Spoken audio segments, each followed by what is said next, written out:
Oh, hey, good morning, good afternoon, everybody, depending on which part of this beautiful country that you're in. I'm Sheila Gunn-Reid. I'm the host of Rebel Roundup, our daily news and opinion show. And I'm joined today by my friend, Rebel News contributor from Regina, Saskatchewan, Lise Merle. Lise, how's it going? Good day, Sheila Gunn-Reid, and good day, Canada. What a juicy lineup of stories we have to talk about. Last night, Sheila and I were texting, and I was like, I might have to take a sleep pill just to calm down and to zoom through the hours to wait until we can talk about this in person. But I mean, it just continues to be a wild time to be alive in Canada, and we just can't wait to dig into it with you guys. So thanks so much for being here, and yeah, I just can't wait. Just can't wait. Oh, there's so much to talk about. I think Trump is playing 5D chess right now. I mean, who even knows what goes on in the mind of that man? But he always seems to have a plan, and it becomes clearer the closer we get to the fruition of the plan. And I think we might be there. But I should tell everybody what we're doing, how they can get involved, because I bet you have opinions on this stuff too out there, world. So if you are watching us on the censorship platform of YouTube. It is still a censorship platform. However, we are recently remonetized over there. If you want to support the work that we do, and you are one of the 1.7 million-ish people who prefer to watch us over there, well, you can, once again, through something called a super chat. If your super chat is over the $5 US cutoff, we will read it on air. If it's under that, we'll do our best to get to it. I can't make any promises. And if you're watching the recorded version of the live stream, maybe you didn't get to sit down with us right now and you're watching through, you can also support us through their paid comments called a super thanks. So we appreciate you. As you know, we'll never take a penny from, I was going to say Justin Trudeau, but I guess it's Mark Carney now, to do the work that we do to hold the government to account on behalf of the people, and speak truth to power. If you're watching us on Rumble, we appreciate you there, and we sure appreciate Rumble. They're a great free speech platform that has stood by Rebel News and other conservative creators when, well, really, nobody else did, even before Elon Musk's absorption of the platform formerly known as Twitter. So if you're watching us over there, you can leave a Rumble rant. That's their paid chat, and the same rules apply. Over the $5 US cutoff, we'll read it on air. If it's under that, we'll do our very best. Today is a real packed pierogi of a day, so we should get into it. Trump sat down with Laura Ingraham last night of Fox News. I've been on her show several times, particularly talking about how awful Canada is when it comes to our euthanasia culture here and made. They look upon Canada as a cautionary tale and with horror. So Trump sat down with Laura Ingraham last night, and he didn't have the nicest things to say about Pierre Poilievre. And I think this is helpful towards Poilievre, and I think Trump knows it. Anyways, let's watch. And I like Canada. I love Canada. I love but Wayne now Gretzky. the Liberal guys, I love his wife. The Liberal Party is going to win now in the next election, most likely. And they were down and out. Isn't that going to make them more hostile to us and possibly I'd rather open the deal door with a Liberal than a for conservative. China closer to Canada, and that would really put us in a bind. The conservative that's running is stupidly no friend of mine. I don't know him, but he said negative things. So when he says negative things, I couldn't care less. I think it's easier to deal actually with a Liberal. And maybe they're going to win, but I don't really care. It doesn't matter to me at all. So your end game is what with them? My end game is I don't want to have a big deficit. He Go doesn't ahead. really care, he says. He doesn't really care, he says. And there are so many angles to this that are worth exploring. Not the least of which, I think Trump understands that going hard against the liberals, we're helping the liberals. And Sure. so this may just be him backing off of some of that more antagonistic speech. However, he did go on to say Canada belongs to America as our cherished 51st state, and Right. that he will take care of us. But this guy, I mean, this guy just took the Liberal campaign out at the knees. They Yeah. have been campaigning so hard, putting Poilievre up against, like literally in comparison videos, He's Poilievre Trumpy. up against Trump. Yes, and they just labeled Carney like mega. And so this I is, just I love mean, it. what is the extreme left going to say now? What are they going to say? Well, he likes us better, but we hate him, and he's bad, but he likes our guy better because he thinks that our guy will be easier to push around. Oh, like he has just cut their entire campaign off at the knees, and I am here for it. I am just here for it. It's been a rough week for the Liberals. Now they're denouncing Rosie Barton as some kind of conservative plant, and now Mark Carney is MAGA. Like, Orange Hitler likes you. If to use the language of the left, you guys have called him a fascist and some sort of crypto Nazi. Um, and now you're his guy. You're his guy, Mark Carney. Yeah. I love to see it. And there's truth to what Trump is saying, however, in that he would much rather deal with the liberals, because if your goal at the end of the day is American expansionism, and I think it is, yeah, of course, it's much better to deal with a weak and demoralized Canada, and a destroyed economy and a hopeless people. Yes, yes, of course it is much better, if your goals are American expansionism, to continue on the Trudeau path now, with everybody marching behind Mark Carney. Without question. And I said it last night on X, and it's been pretty well received. But Trump knows that if Canada gets a fourth liberal government installed, We that out. Saskatchewan and Alberta are they're like, we're gone. We are gone. He knows the chances of that are so much greater if Canada elects another liberal government. And so this just plays into his hand. I mean, it just plays into his hand.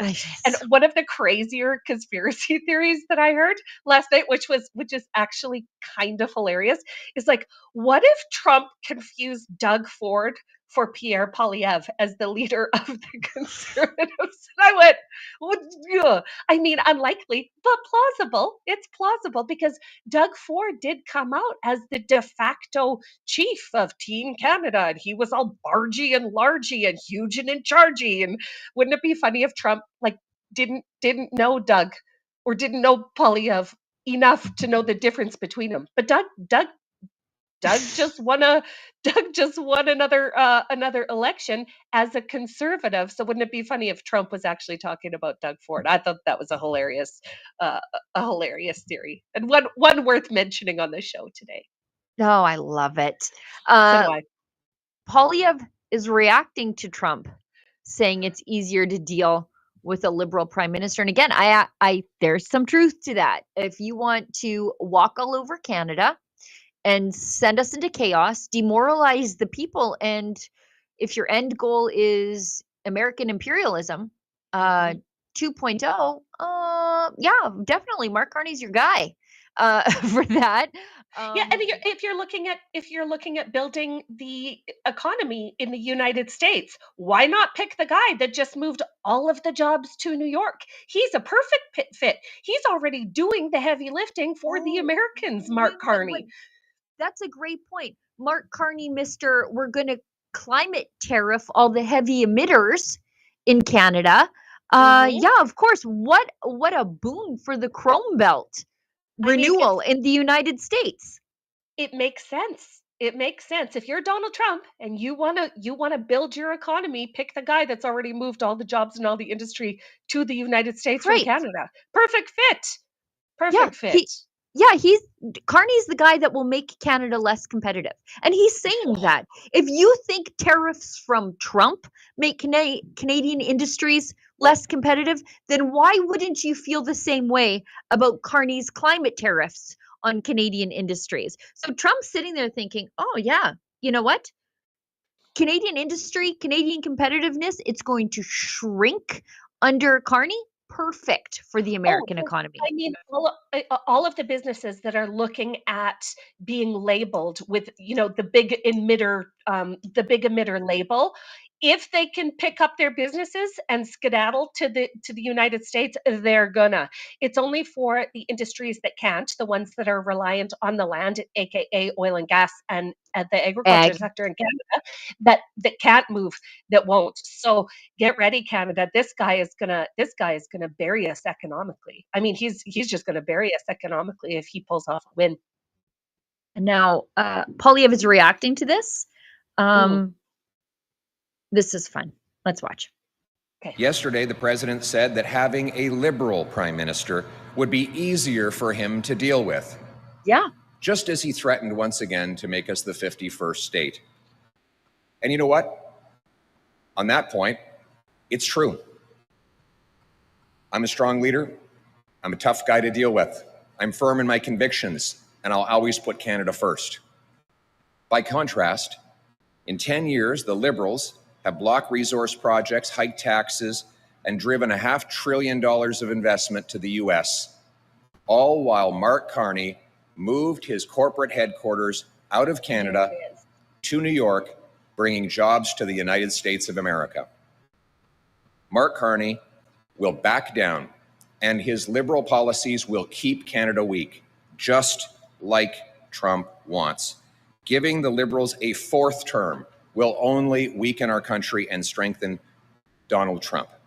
We need a strong, tough leader who will unleash our resources, cut taxes and red tape, build homes, and make our economy less reliant on the Americans to put Canada first. That's exactly the messaging he should be saying, right? Yep, that should have been the messaging. I mean, it's still a little bit antagonistic, but I get that he's trying to lure back those voters who are appearing in the polls saying, well, Mark Carney is a lot better than Justin Trudeau, so let's just give them another kick at the can. He's luring back those voters with his speech there, and I think it's pretty spot on. It's pretty spot on. I mean, that's what he should be saying. He's campaigning to be the Prime Minister of Canada, not the governor of the 51st state. So, of course, he has to exert our autonomy. But he is right. There is a reason why Trump wants to deal with Mark Carney. And it's because Mark Carney is a pushover. He can't handle the CBC.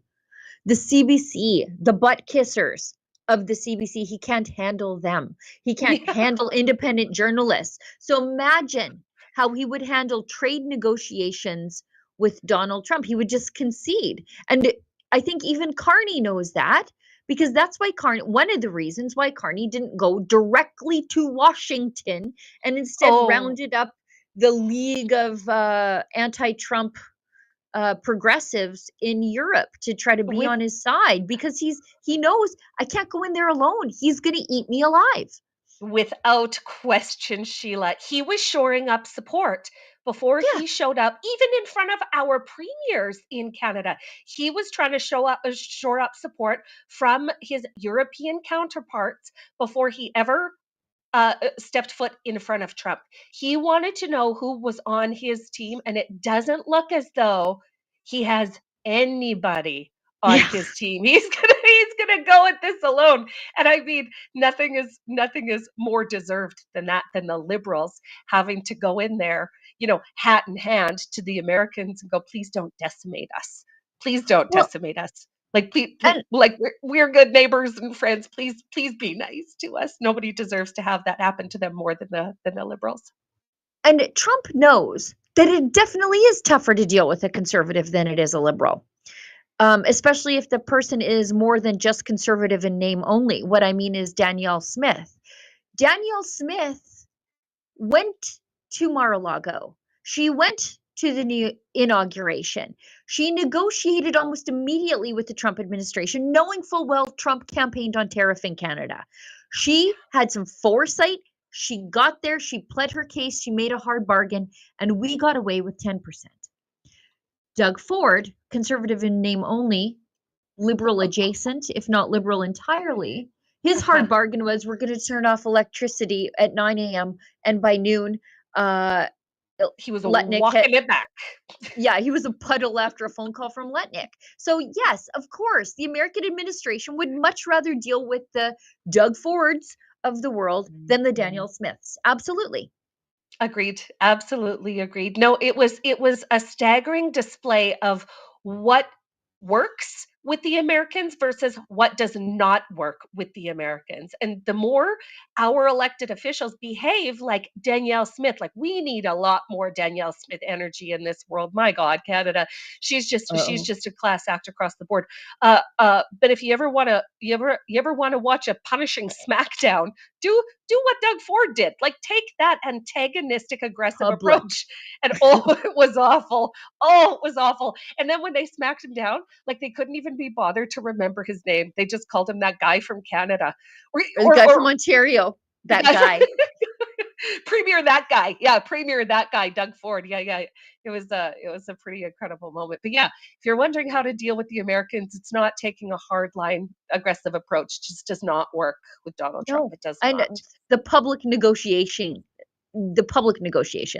don't do you any favors. Pick up the phone, talk to them directly, go there and talk to them directly, but making sweeping policy announcements in the media before you've actually talked to the people that you're going to impose these policy announcements on, bad idea, Jeans, Doug. You got them on. Well, and but don't you think that that's exactly what Mark Carney is doing right now? Completely. He's standing up in front of fancy podiums with his little Inuk sweaters on in the far north, saying, we need robust conversation within his boring funeral director affect.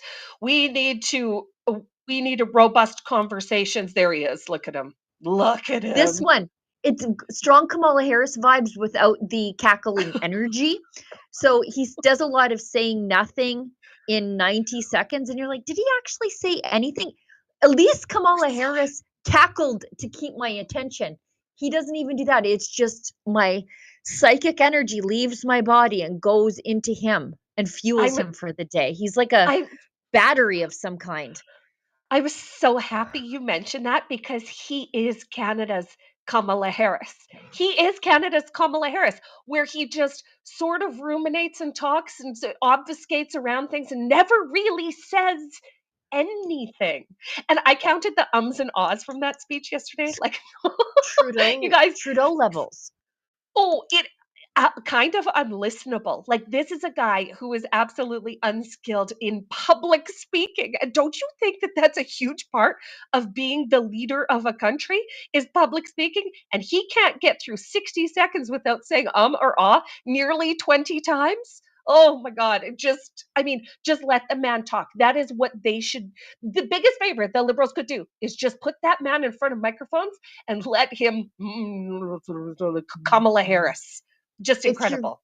If you're going to be bad, at least be entertaining. And he is bad, but also boring. It's really something. And he does find himself in the Kamala Harris position, besides the way he speaks about his policy issues, in that how do you say you're the guy to fix the things that you are responsible for doing in your previous role in government? Like, how do you get around that? Yeah. How do you circle that square? How do you circle that square, Mark? I do believe that the left attacking Rosie Barton is going to have the exact opposite effect, because what they want her to do is lay off and be gentle with him and give him a chance to, find his footing and figure out his speaking points, because what we're experiencing with Mark Carney is somebody who doesn't have those Trudeau Freeland 3 or 4 points that they just repeat ad nauseum forever in response to every question. And so what the left is doing demanding that Rosie Barton be nice to them is going to have the exact opposite effect. I think that we're going to see some really, really hard-hitting questions of Mark Carney, and watching our mainstream media get a lot more pointed with him after his response the other day. So I can't wait. Let's not forget, Rosie Barton is probably angry with everybody involved in the Liberal Party because her platonic boyfriend, Justin Trudeau, is no longer around. And so she is a woman scorned by the Liberal Party. So you guys be careful. Or don't. Actually, just don't. But we do have a video of Mark Carney just funeral directoring us to death and saying, quite frankly, nothing. We are focused on building this economy. Today's announcement is, of course, about sovereignty, it's about protection, but it's also about building the economy here in Nunavut. We are going to build Canada. Canada is strong and it's going to get stronger. We can give ourselves more than anything that President Trump or other trade partner can take away. Okay, that's a basic point. And that if there is a misconception of that in the United States, I'm not saying the president has that misconception, but if there's a misconception of that, we're going to disabuse that misconception. We're going to grow this economy because that's good for Canadians, good for better for our future, and we can do it, and we're going to do it. And that means that we should have a broader conversation about our commercial relationship, which also involves a conversation about our security relationship with the United States. So I'm less interested in reacting to every initiative putting on the table that we want to have that broader conversation. It won't happen overnight. There's no magic one meeting that is going to unlock things. Okay, try a meeting. You could try a meeting. How Not about even one? a magic meeting. Just one. I don't need a magic one. Just one will do. Just one. But we can give ourselves more than the United States can give us. Okay, how come you again, you guys have been in power for 9 years. How come you haven't given us that growth and that economic, that economic one up in the last 9 years, Mark? How come you're just starting now on all of these initiatives? We're going to have those conversations. I don't want you to have a conversation. Shut up and do something. But all they want to do is have conversations, broader conversations, narrower conversations, more diverse conversations. Please stop. Stop with the conversations unless it is with President Trump in Washington. That should have been your first conversation. All the rest is nonsense right now. Please stop. Just stop. Yes, agreed. Have conversations about saving our egg industry in Western Canada. Have conversations about our oil and gas sector in Western Canada. But as for all of the, like Nunavut, who here, okay, hands up, who here thought that Nunavut was going to be the savior of our Canadian economy? Anyone? Any Bueller? Well, anyone? Like, no. And the reason he's there is because he was going to make an announcement about protecting the Arctic sovereignty, blah, blah, blah. Thanks, buddy. You're about 6 weeks too late. Pierre Poilievre did that already. Like, could you come up with your own policy announcements? He's like 6 weeks behind. And in some cases, 9 or 10 years behind the Conservatives on policy announcements. Yes. Could you come up with something else, please? Like, stop. Yeah, go on. This also begs the question about how an unelected, installed prime minister is spending our money, making arbitrary decisions without anybody saying, "Yeah, we want this in Nunavut. Like Nunavut is the path forward for us," and jetting off to Europe on whirlwind 2-day reunion tours with all of his friends in England and France. Why is this happening? Like the only thing, actually, like when we get down to brass tacks, the only thing I want Mark Carney to do is tell me when that election is going to be. The end. Right. Like right. The exactly. end. Everything else can just. Yeah. Get yourself a mandate before you start doing all this stuff. How about this? Get yourself a seat in the House of Commons before you do this sort of stuff. How about that? Like where it's not even clear where he's going to run yet. It's not even Right. clear where he's going to run yet or where the election is going to be on the horizon. But this spending money, making announcements, making arbitrary decisions on behalf of Canadians when he doesn't have a mandate, we haven't given him permission. Like this is crazy town. Like this is crazy town. Again, this is a political coup. The most polite unencumbered political coup the world has ever seen. And Canada has made this happen for Mark Carney. I mean, it is nuts.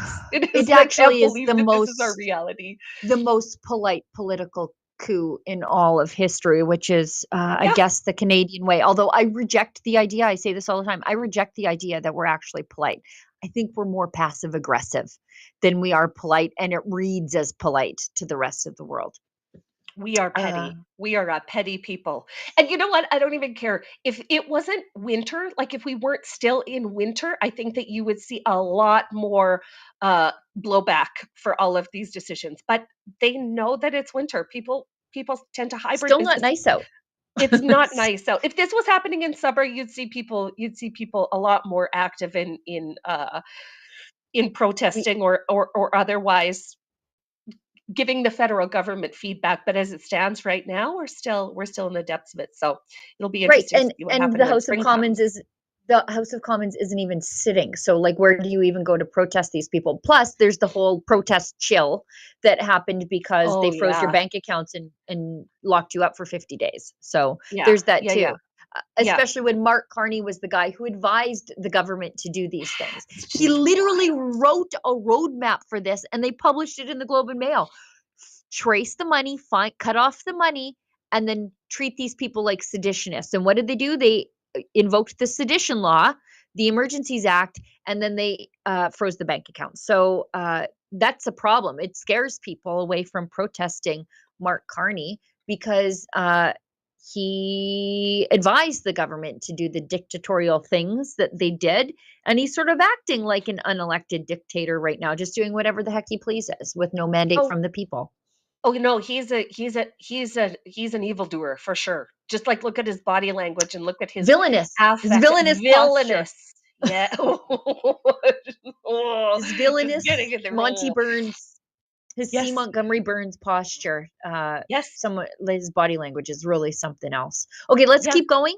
Okay. We've got another clip from Donald Trump doubling down on his Canada fantasy, insisting it's meant to be their 51st state. Now, I don't want to give the likes of the insufferable boiled potatoes on the At Issue panel any ammunition. I have never publicly said that I am a separatist. But what I will say is, after 10 years of liberal government, it's sure nice to hear somebody say the nice things about us when we were called embarrassing cousins, even by our own government here in Alberta under the NDP, and xenophobic, should they even make space for people like us, from Justin Trudeau. So it's sure nice to hear flattering things said to us by a world leader. Let's hear this anyways. And here's my problem with Canada. Canada was meant to be the 51st state because we subsidize Canada by $200 billion a year. You're tougher with Canada than you are with some of our biggest adversaries. Only because it's meant to be our 51st state. And okay, but but listen to this for a second. We need their territory. They have territorial advantage. We're not going to let them get close to China. Look, right? I deal with every country, indirectly or directly. One of the nastiest countries to deal with is Canada. The people that, now this was Trudeau, the people that good old Justin, I call him Governor Trudeau, his people were nasty. And they weren't telling the truth. They never told the truth. You know that, they'd say, well, we don't charge. Well, they do. They charge tremendous. They charge tremendous. And if you look at dairy products, what they've done to our farmers, I'd go up to Iowa, I'd go up to different places, Nebraska, and they would always complain about Canada, how they get ripped off. Do you know that Canada has a 250% tariff? 250, nobody knows that. They charge us numbers that are crazy. That if they were a state, think of this, it would be our biggest, most beautiful, it would be great. This state, it would be cherished. We'd take care of it. The people would pay half what they're paying right now. Canada pays very little for defense. They think we're going to defend We protect them. What? We protect them. We protect them. We protect them. Do you know in NATO they pay less than anybody else? They don't give any. They give us nothing, and they are the worst people to negotiate with of everybody. They had with the USMCA, you finally got them around the edge on that, though. You got no, I got them there, and USMCA is good, but they cheat. An agreement's good, but they cheat. Oof. Ooh. Well, that doesn't spell confidence in our government's ability to negotiate with our biggest trading partner now, does it? Well, yeah. I mean, he says Trudeau's people were nasty. And I like how Trump makes the distinction. Trudeau's people were nasty to deal with, that they're liars. Same. I feel the same way about Trudeau's people, many of whom are still the ones around Mark Carney. Oh yeah, but Chrystia Freeland. Chrystia Freeland was the one that did the negotiation of Right. this last round of what is our agreement called? USMCA. Thank you, USMCA. Yeah, that's Chrystia Freeland he's talking about there. Same, copy paste in this new administration in Canada. Yeah, and it's just nice to hear a politician say that we would be cherished and loved and taken care of. We've never heard that from Justin Trudeau. He doesn't like us. I don't think he actually liked the people he was in charge of. He liked the idea of being in charge. Oh no. When was the last time you heard a Canadian politician say you're cherished, you're valued, you are appreciated? What Canadians have been conditioned to listen to from their politicians is, we are going to stand on high and talk down to you like children and tell you what you need, instead of listening to the people of Canada and accurately reflecting back what Canadians are telling them they need. I just want to mention this real quick. I got a message from a friend yesterday, and he works in the ag sector in Saskatchewan. He's just at the end of every single one of his ropes. And this is where so many Canadians are after 10 years of abuse by our federal government. People are just hanging on to the very, very, very last strings. And what Donald Trump is saying here is giving them a glimmer of hope, because this is what so many Canadians, going to food banks in record numbers, homeless people, 250,000 homeless people on the streets of Canada.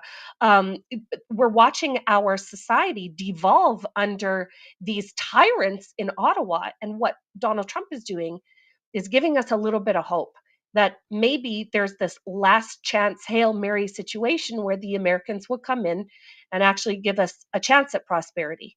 And Canadian politicians would be very, very silly not to take that seriously, because that is where Canadians are at. They are just done. They are done being abused by our governments. Let's hope that Toronto feels the same way. Otherwise, we're going to end up with Prime Minister Mark Carney in an elected position. We've got a clip from Doug Ford, the aforementioned Doug Ford. But before we get to that, I'm just going to do a quick ad read. And if we want to do a Rebel News ad break, let's do that now too. And then we'll get into Doug Ford making, writing checks. I don't think his butt can cash, we'll say. But first, we got a message from 1775 Coffee. Weak coffee is for the weak, and at Rumble, weak has never been part of the mission. No fillers, no fraud, and no settling for mediocrity. Just like 1775 Coffee. It's single origin, small farm, hand-picked, specialty grade coffee that stands for quality, free speech, and calling out BS when it matters. Forget stale, mass-produced beans, roasted just enough to hide the flaws. Dark roast hits like a Trump tariff.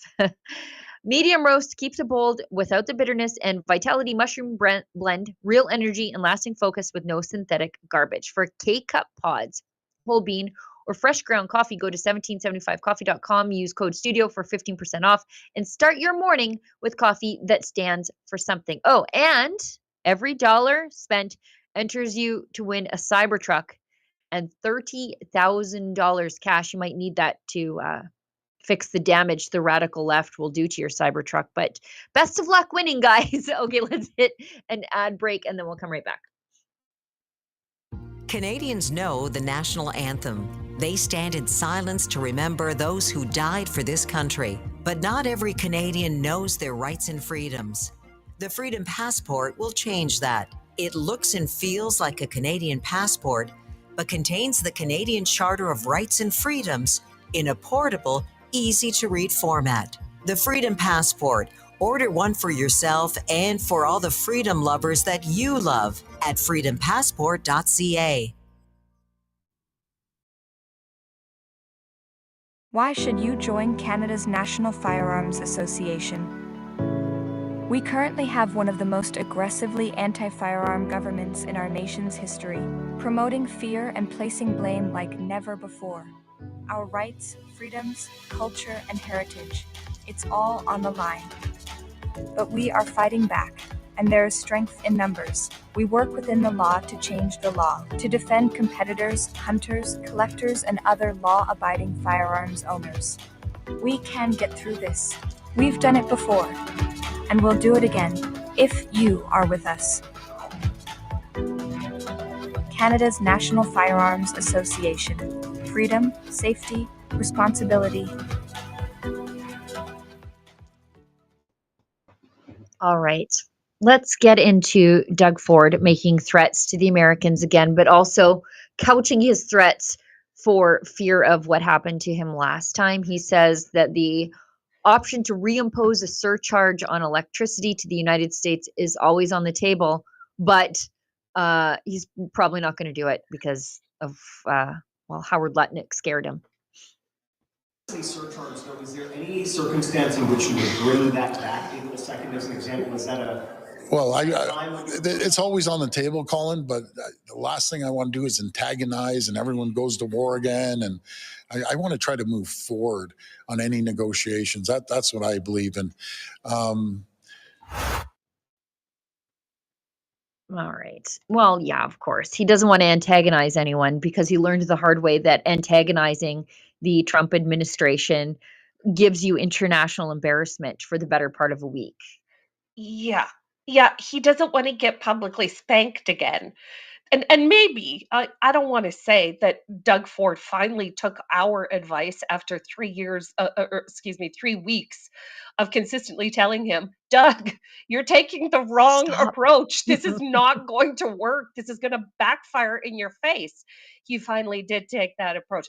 It's softer. I mean, he's still holding the threat over their heads, but he's definitely taking a more conciliatory, polite tone, which is what he should have done from the very, very beginning. But I guess Doug was also running in an election. And so he had to look like the big man in charge. So now that he's got it, he has to play a little bit nicer with the Americans. Do you know there are some people who do have to learn things the hard way? And I think Doug Ford might be one of those people. I think this next clip is quite interesting. He's asked if he has a better relationship with conservative leader Pierre Poilievre or the new liberal leader Mark Carney. Let's look at this. Premier, do you think you have a better relationship with Mark Carney or Pierre Poilievre? I don't know either one of them, to be very frank.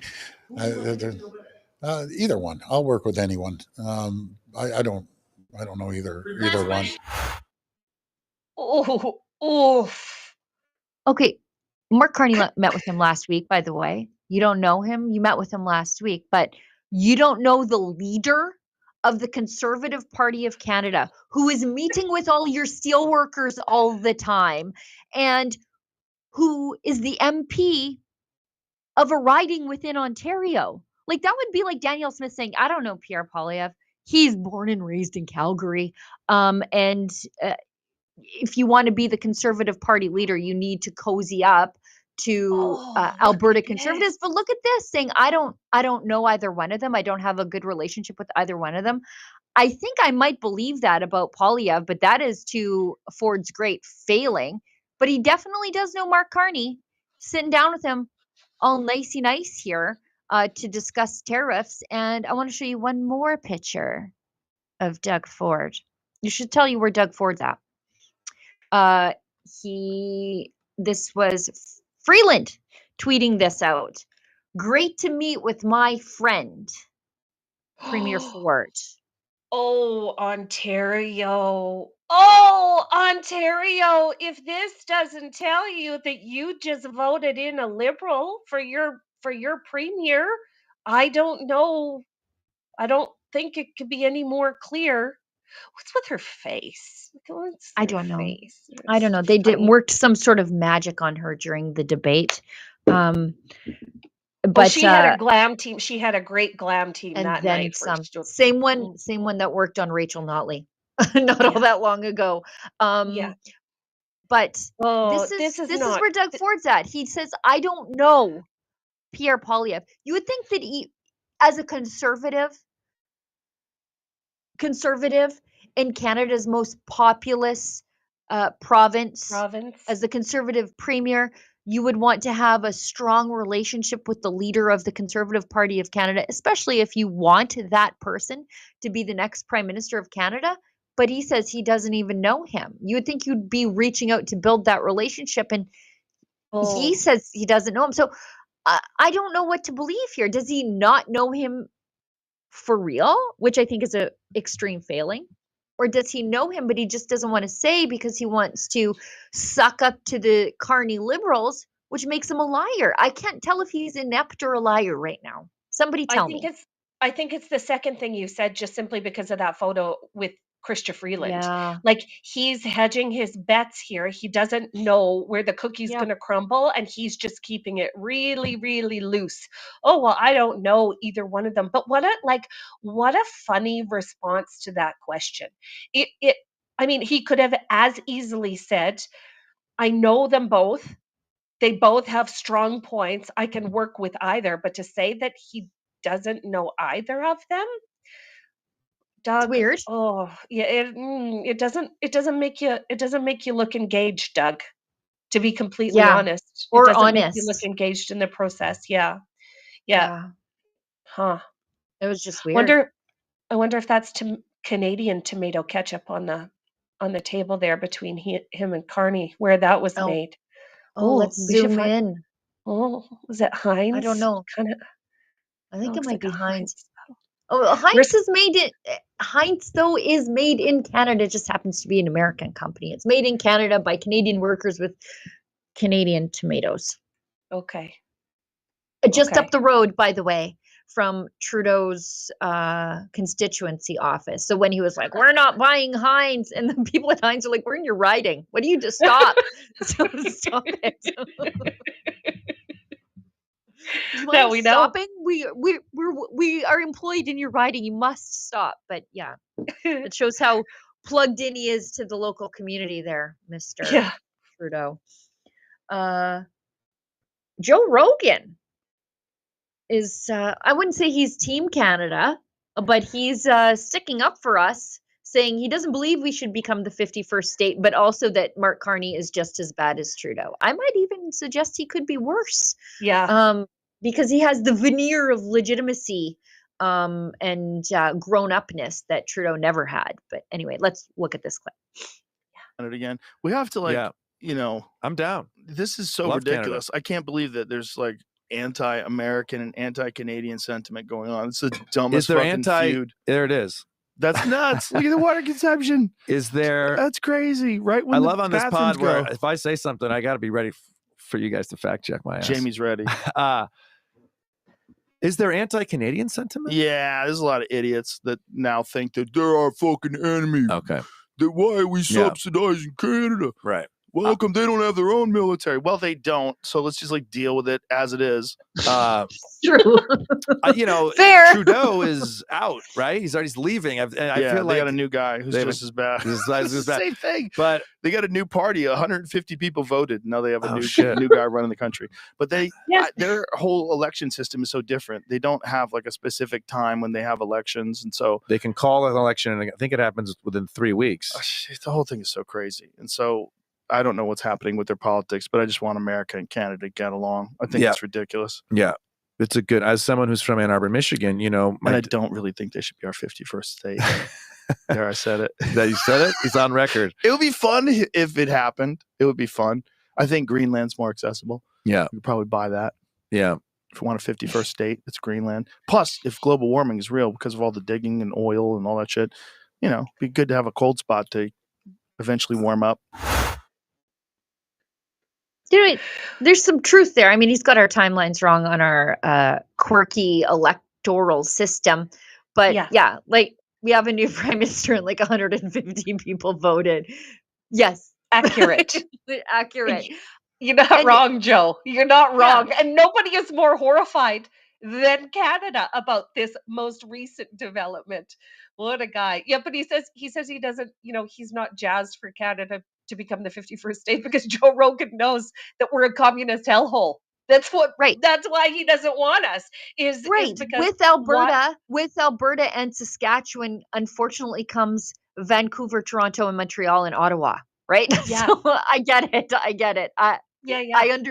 We understand we're already dealing with that problem here in the West. So yeah, I get it. And we do, and to be completely honest, Canada doesn't want that for America either. We don't want to turn into the most humongous, blessed with natural resources, rich beyond your wildest dream state, and then forever be a democratic state for the United States. This is why the Alberta and Saskatchewan conversation are so terribly important, because we would never do that to you, America. Okay, we would be we would be amazing 51st staters simply because our culture aligns with American culture way more than the crazies on the far left coast and the crazies in the Laurentian Triangle. As a Canadian, though, it is nice to have the escape hatch in the basement. If things really go sideways in Canada, like there's always America, and we haven't quite wrecked that yet, the way that we've mostly wrecked this place. So that's kind of nice. There's always that for us too. It's the best. And don't tell me that there's not a great number of Western Canadians that are hanging on to that as their last hope. There are a great many Western Canadians that are looking at the United States going, please, any second now, anytime you want to come, we're open. We're just gonna have the red carpet rolled out for you, because this is how broken Canada is.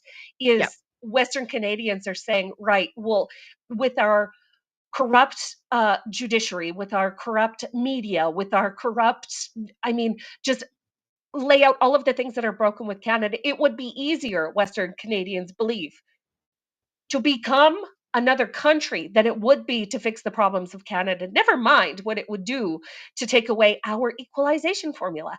The insane amount of wealth and prosperity that Western Canadians would enjoy if we weren't sending all of the money to Ottawa would be incredible. Right. And that's 100% on the forefront of people's minds. They're working for nothing in Western Canada. And so, that the offer from America is awfully, awfully attractive. It's really attractive. It is for some people. I mean, what's the analog for Saskatchewan in the United States? Everybody says Alberta is Canada's Texas. I guess you guys are the Oklahoma? I feel like you guys are the Oklahoma. I was, we could be. But you're more conservative than Kansas. So that's why I say Oklahoma, because you do have the oil and gas sector, egg sector, rodeo, just a little bit less braggadocious as Alberta. Yeah. We are the chill younger sister. We're the chill younger sister of Alberta. Like Alberta's bigger, faster, more bargy and in chargey in Saskatchewan. Like Alberta is a Monday morning traffic, right? That is what Alberta is all the time. And Saskatchewan is a Sunday afternoon. We are the same, but we're just a little bit more chill. But if Alberta and Saskatchewan became one state, okay, we'd be bigger by far than the state of Texas. Okay, we'd be the big guys. Texas would be our beloved little sister, and our cherished. Our cherished little sister. But that would almost be too much to think about. But I'm gonna dream about it anyway. I'm sure this has given Chantal Hébert lots to think about and lots to talk about on the At Issue panel, where they say that we advocate for the 51st state instead of just allowing people to have the conversation without being told to shut up which is, I think, our editorial approach here. We've got Tim Walz. The reason I want to talk about this is because we've got Alexa Lavoie on the scene of vandalism in Quebec, where it is just I hate to use the language of the left, but the intersection of a lot of left-wing craziness, silos, I guess, craziness, all coming together at the Tesla dealership in Montreal, of all places. But first, Tim Walz, he would have been the vice president of the United States. Bullet dodged. Completely dodged, America. Yes. Cheering actively for the demise of, I think, a landmark American company. On the day that Elon Musk rescues astronauts from certain death, from space, and they're like, destroy him. Tim Walz. So anyways, let's watch this. Real bullet dodged. Yes, America, good job. Saying on my phone, I don't know, some of you know this on the iPhone, they've got that little stock app. I added Tesla to it to give me a little boost during the day. 225 and dropping. So, and if you own one, we're not blaming you. You can take dental floss and pull the Tesla thing off, and take out, just telling you. Saying on my phone, I don't know, some of you know. If you're an unmitigated loser, okay, who crapped the bed so significantly that your worst enemy is now running the show in your country, yeah, that would be one of the only things that you could do is check your phone and see that your enemy, Elon Musk, is making just a tiny more less money than he was yesterday. Yeah, if you're Tim Walz, this would bring you joy. Okay, loser. He's gonna be okay. Right. Like, wouldn't you be like, wow, that Elon Musk is doing great things. He did something the American government could not do, and that is rescue astronauts from space and land them safely. So much that even nature came out to greet them. I don't know if you saw that clip of the dolphins swimming out to greet the astronauts as they landed, and the big joke was like, now Trump's going to invite the dolphins to the White House. Did that actually happen? Like, do we have a clip of that? Well, yes, I have not seen this, but this is that sounds like it's right up. That's a lease video of this happened. I will. The dolphins were coming out to like chitter. Look at the dolphins swimming out to like greet the space pod of astronauts as they land. And Tim Walz is like, destroy the man who altruistically saved the lives of these astronauts that were otherwise trapped in space until they died. Good job, Tim Walz. You, this is actual fascism, by the way, that the companies of your political enemies should not exist. Like, they can say orange man bad, orange man, new Hitler, but this is fascism. When you think that people who disagree with you on political issues should not be able to own a successful business. It's just absolutely bizarre. Like, the phone calls coming from inside the house again, guys. And for him to say anything at this point about Tesla, when in Las Vegas they have whole dealerships being set on fire. Right. When you maybe have take the heat down, buddy. Bring it down. Just a smidge, just a teeny smidge. But he can't help himself. He just literally can't help himself. Look at those men. That's a man. Those are people who are alive because of Elon Musk.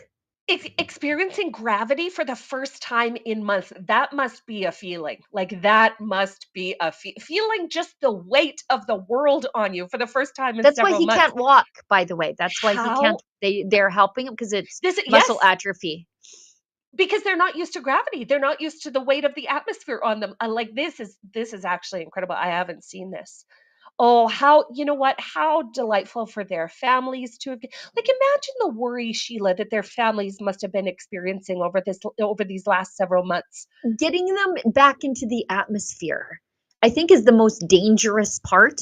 And they look like they don't have a scratch on them besides probably being an inch or two taller from the lack of gravity and muscle atrophy.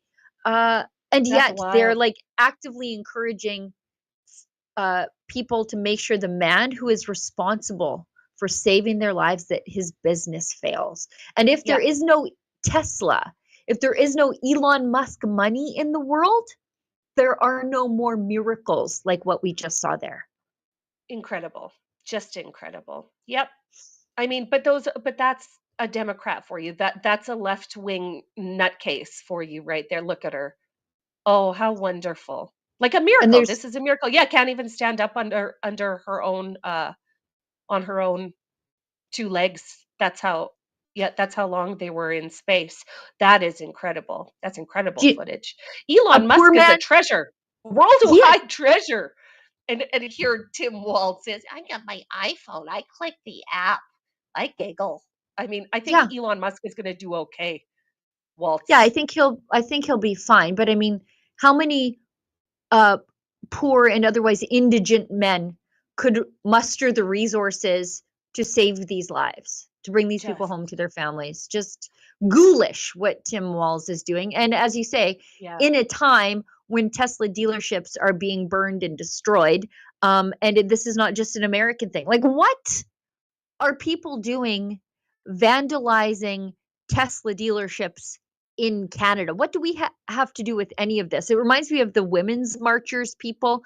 Some of you may remember when I was assaulted at the women's Punched march in the in face. Edmonton. Yeah, they punched my camera. A guy named Dion Buse at dionbuse.com punched my camera into my face, and then all the childless marms in the crowd whisked him away and told me that I was asking too many questions and I should just shut up. I guess my politics were my skirt was too short.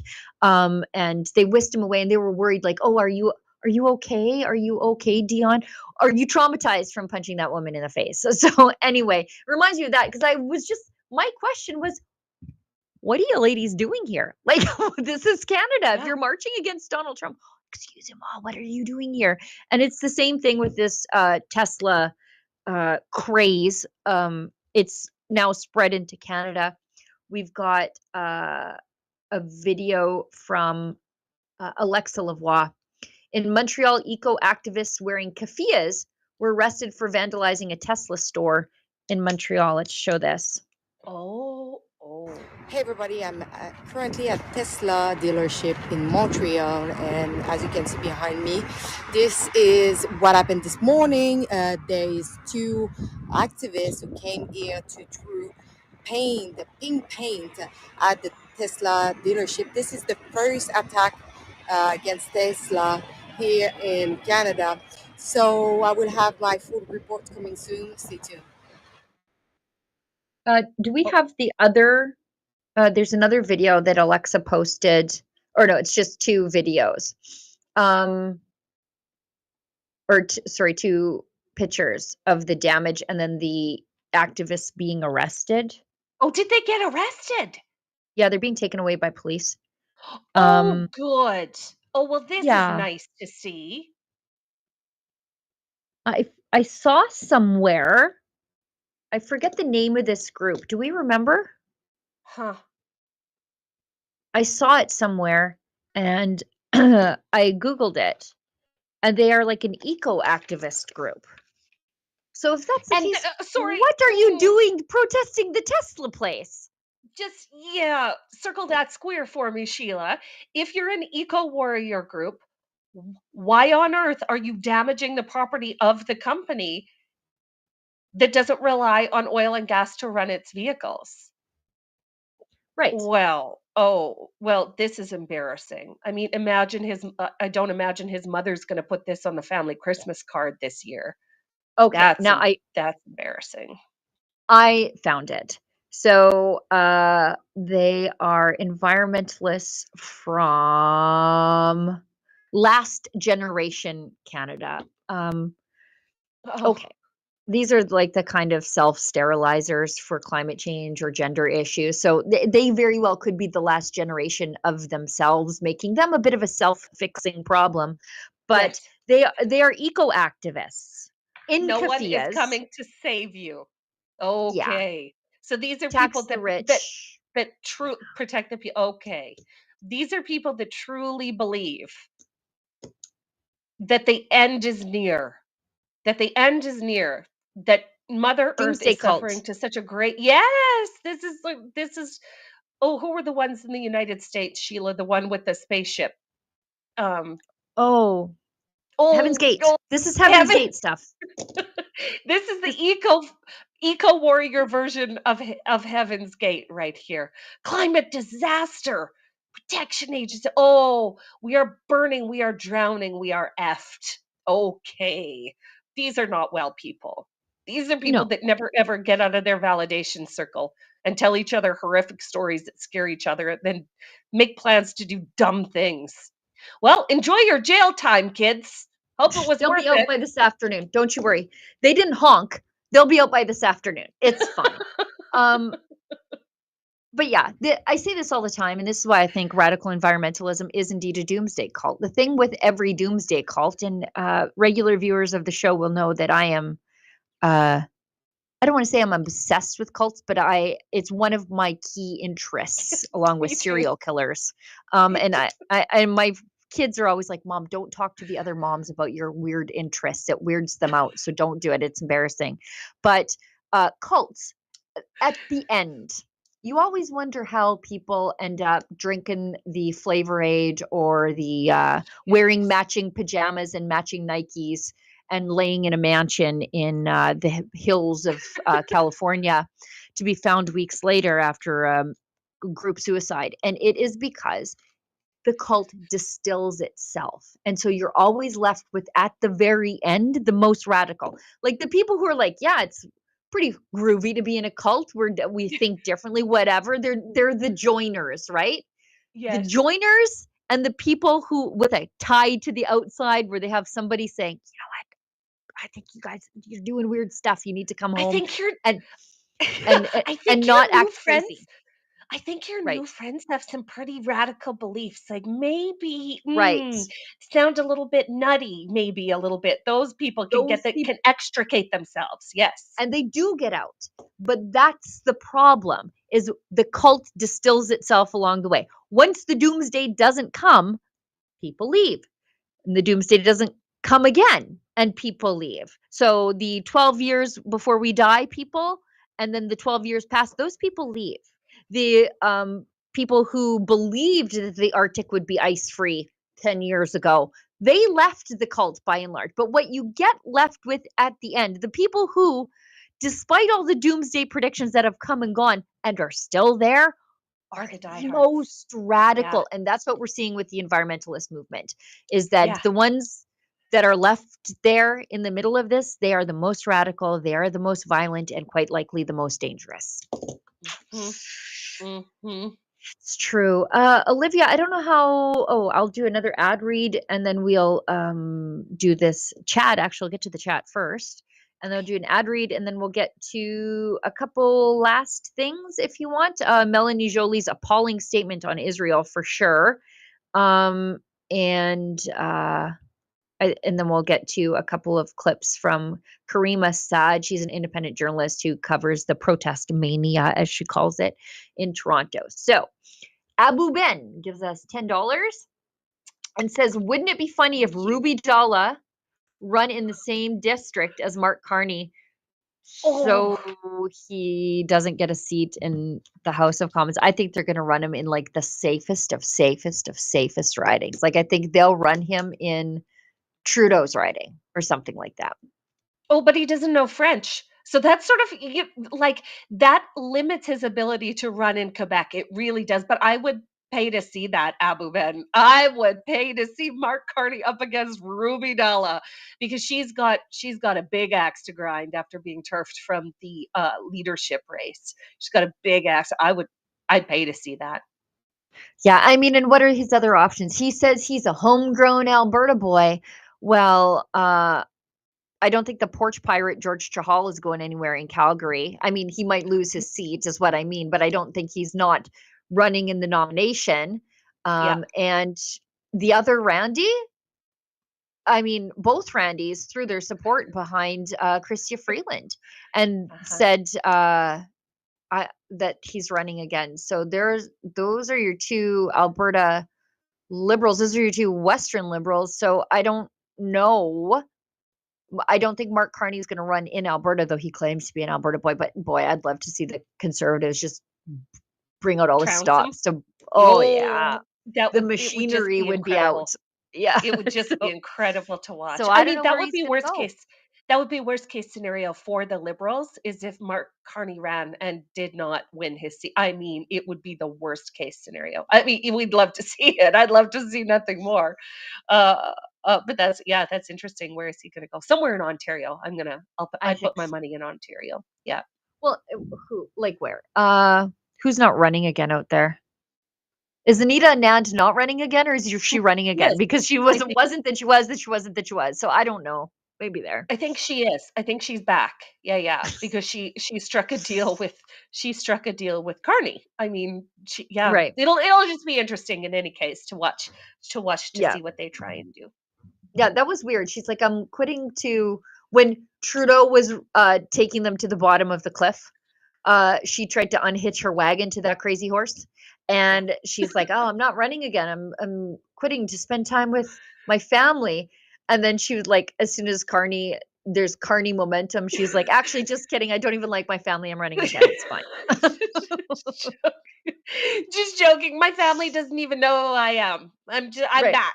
And Mulligan. It was so funny. Just so funny. All right. People.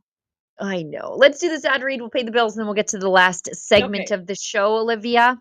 This one is from Be Naked. In today's society, it's tough to be a man in a world dominated by overly masculine liberal women or overly feminine liberal men. That's just not how it's meant to be. Everywhere we look, it's gender neutral, this product, or made for her, that product.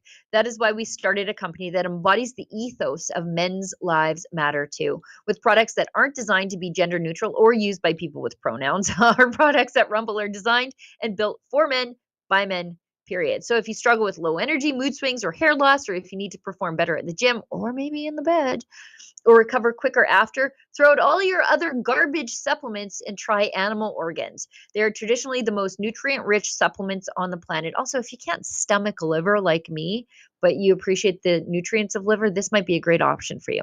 But our bison organs are a step above. The grass-fed, non-vaccinated bison are a species where the weak are allowed to die and only the strongest survive. And they're foragers, which means they're magical creatures that turn the things that the other animals can't eat into a big, powerful, pulsating animal. So here is our commitment to you. From men who have real confidence in their products. Try this today, and if you don't like it, fine, return it for a refund. Go to benaked.com, code studio, and get 15% off today. Okay. I know a remarkable amount of bison facts because I live next door to Elk Island National Park. Yes, you do. I do indeed. One of my favorite things to do in the spring is watch the tourists gamble with their lives with the bison when they have their babies out. And I'm like, oh gosh, you guys are really just... That's how I know where to turn to go to your house, Sheila. It's like right after I see the bison. That's how I know where to turn. Yeah, just like that. Yep. Okay, let's get to this. This is from Michelle Rempel Garner, who says, even the far radical left is making the case to defund the CBC. It's time. They're coming around to our way of thinking. Canada needs unity. Canada needs to protect journalism. Can't wait for a conservative government that will repeal C11, C18, and let smart and talented journalists be free to do their jobs. Amen, and sister. She links to Elizabeth May saying,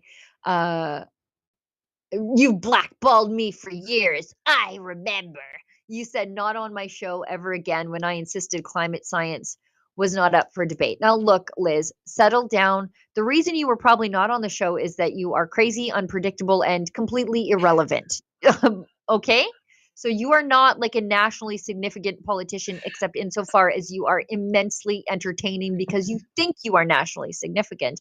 But even her reasoning isn't true, because I know through several ombudsman complaints, or ombuds, I guess we call them now, with the CBC, people have complained about CBC's one-sided coverage of the climate issue, and the ombud has said that's because we believe that the science is settled and there is no debate. So Liz May's reasoning is wrong. Liz, if you're watching, let me tell you why.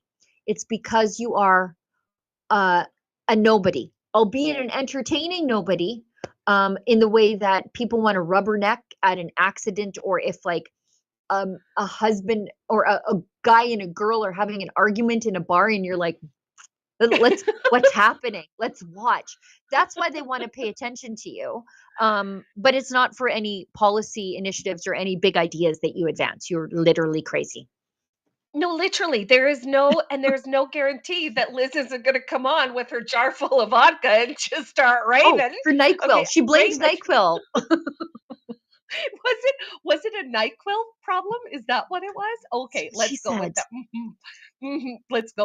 Let's go with that then. With her bottle full of NyQuil, you can't be trusted, Liz. We've seen you tee off in front of. You get a microphone in front of your face and you go a little bit crazy, Liz May. And ain't nobody got time for that.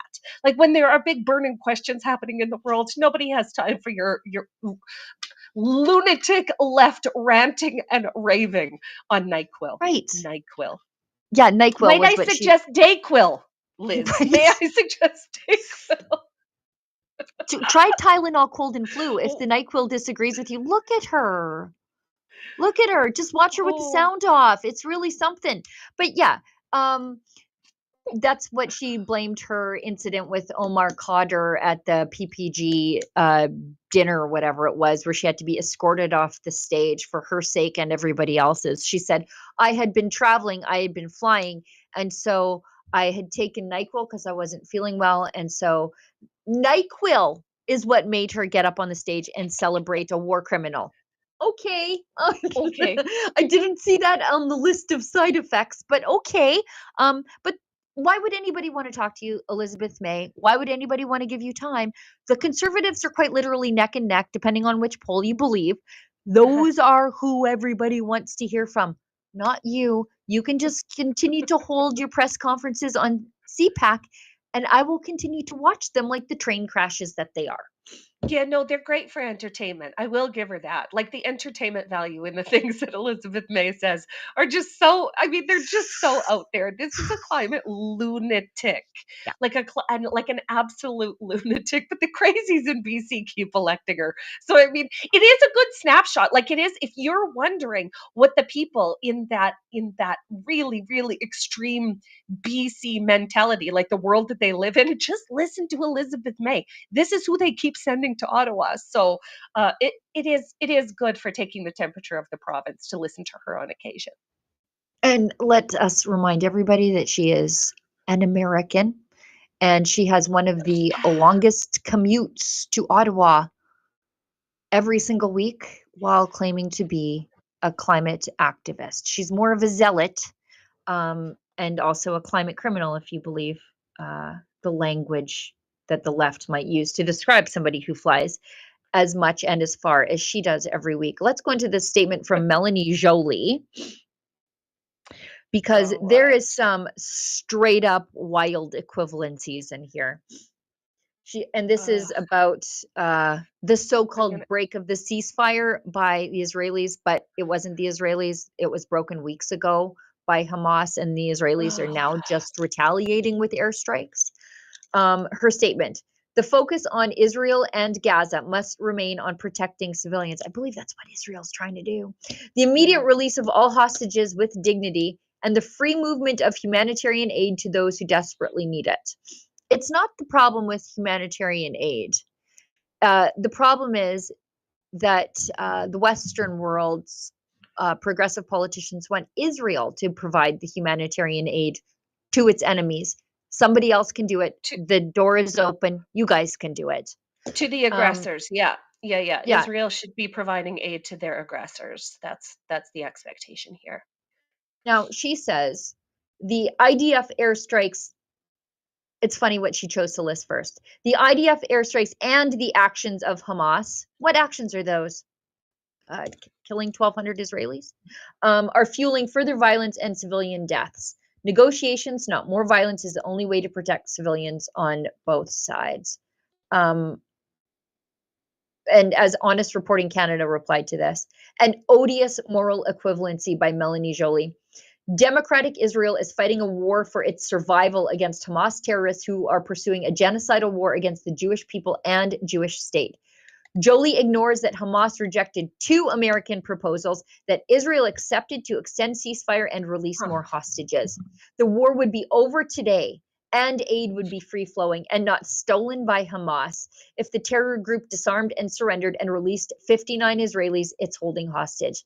That's where the focus should be. Exactly. She's staying on as foreign minister, though, so this is more of the same. Well, if there was any woman less qualified to do this and navigate this on behalf of Canadians and our foreign policy, it's her. Like there is nobody less qualified than her.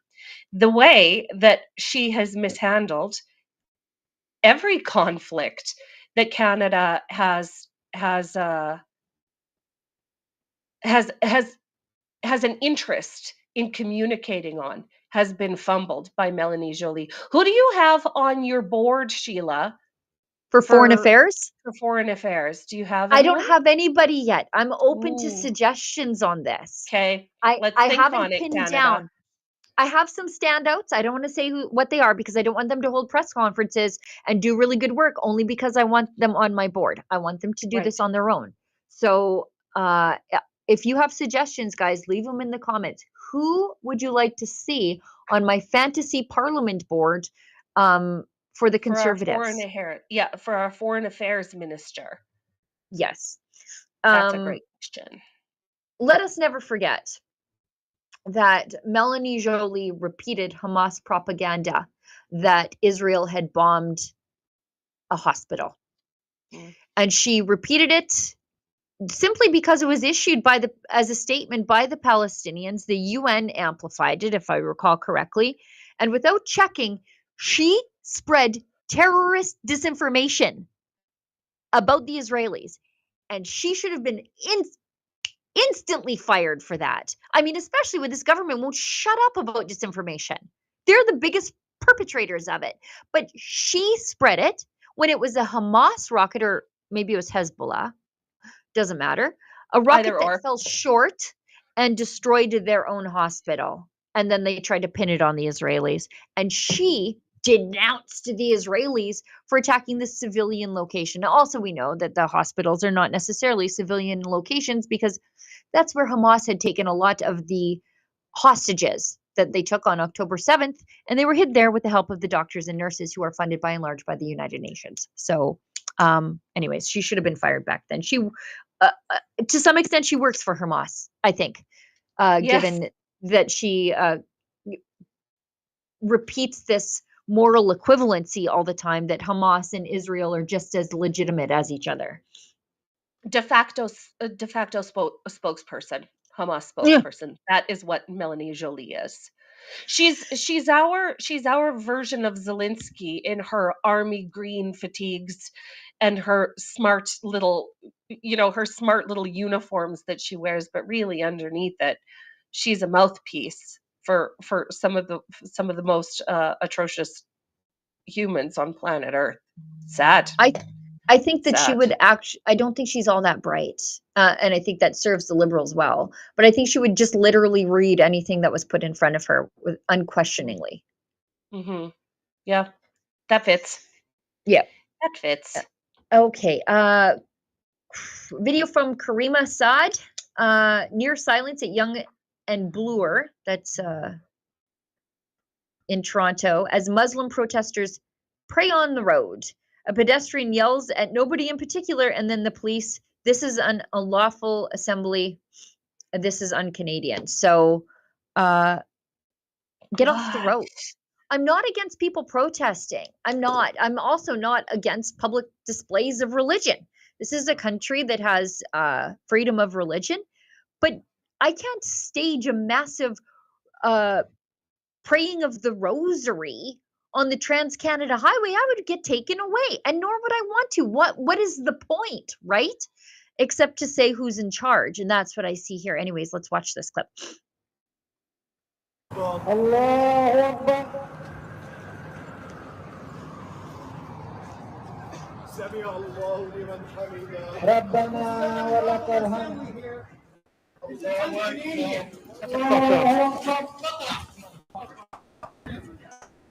This is an unlawful assembly here. This is un-Canadian. Palestinian Gestapo, all of you. Oh. It's against the law, you idiot.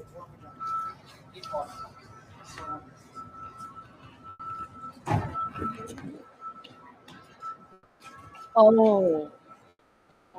On the street. That's my problem with this. You get to be your religion on the streets of Canada.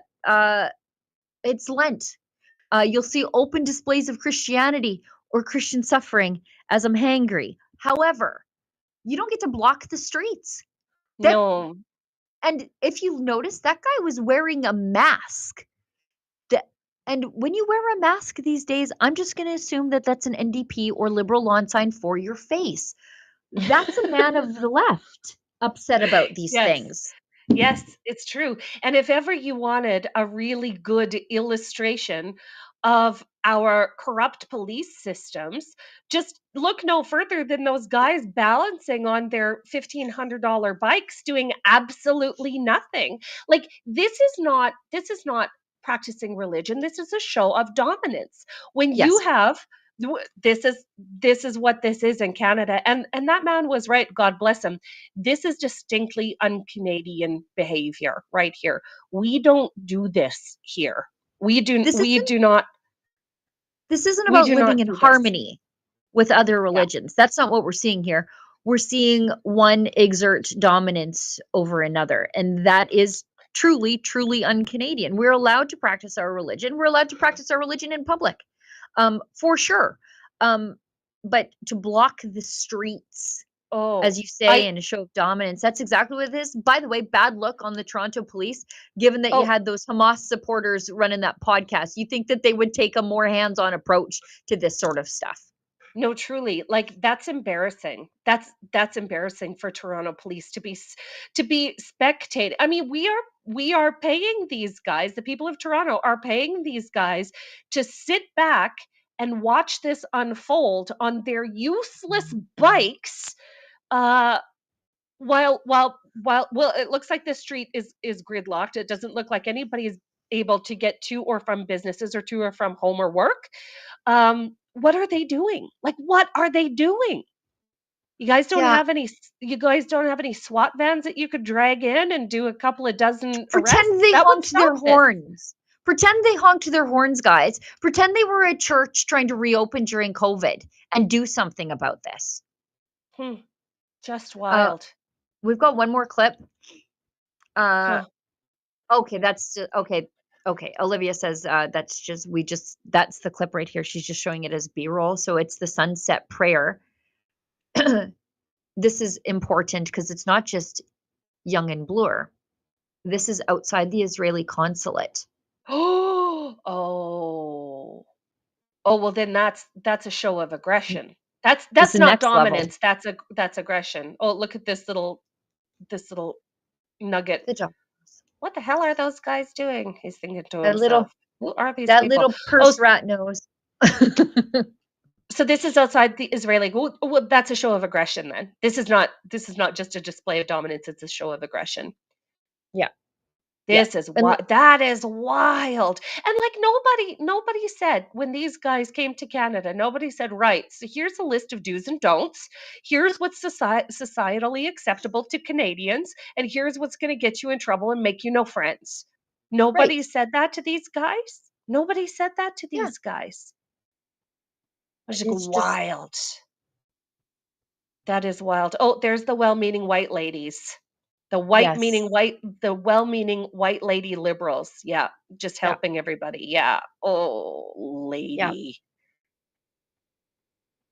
Oh, that Hideous. just makes me sick. That actually makes me sick. And this is what's happening in our biggest city. Yep. Doug Ford's Ontario, might I add. We've got one chat, and then I think we'll wrap it up. We've got this one is so funny. It's from Commander Kim. Gives us $1 and says, "Oh, it's about Elizabeth May. It's so funny. It's a real thing. After I took NyQuil, I joined Hezbollah." Are we going to use that So as a funny. catch-all for bad decisions? Okay. NyQuil. Okay, we could do that. I do remember taking NyQuil once, and this is back in the day of eBay, right when eBay was a thing, and buying a whole bunch of collectible Barbies. Like I did that one time. I learned my lesson the hard way when all of a sudden I had like $800 worth of collectible Barbies show up. Resold them right away. But yeah, I did that on NyQuil. I sure did. Yeah. Well, but you know what? That's one of the lesser things that you could do on NyQuil. Like I said, you could celebrate Al Qaeda like Liz May, or you could just buy kitsch on eBay. I took NyQuil and voted liberal. Right. That's what it would have to take in any case. And thanks for that message, buddy. Thank you so much for supporting us. That's great. Okay, I think we'll wrap up the show, Olivia, unless there's anything that we need to wrap up. I think we got to everything mostly that was on the board. Lise, thanks once again. Back-to-back hits from you on the live stream. Well, I'm going to miss you so much until next week, Canada. Please save all of your juicy goodness till next Monday night, because I'll see you back here on Tuesday next. Right. Olivia and everybody works behind the scenes at Rebel News. Thanks for working so hard to put together the show so that it's there when the people want to see it, wherever they want to see it. Thanks to all of you who pitch in a little bit to keep the lights on here at Rebel News, and who do me a favor by sharing the stream with someone they think needs to see it, because we are in a time of intense censorship. And so if you could help us get around that, it's one of the things that you can do for free that helps us out here very much at Rebel News. And as my friend David Menzies always says, stay safe and stay sane. There's a website that's trying to dox Tesla owners across the country and saying they're only going to take down personal information when people show that they've sold their cars. What's the administration going to do about that? I haven't seen that website, but we certainly think it's despicable, the violence that has taken place against Tesla, the company, its employees, and also just Americans who have chosen to drive an electric vehicle. Many of them are Democrats, by the way. Democrats were big supporters of Tesla and of electric vehicles until Elon Musk decided to vote for Donald Trump. So we would like Democrats to also come out and condemn this heinous violence that we have seen. And I believe the Attorney General has said she's investigating these incidents as acts of domestic.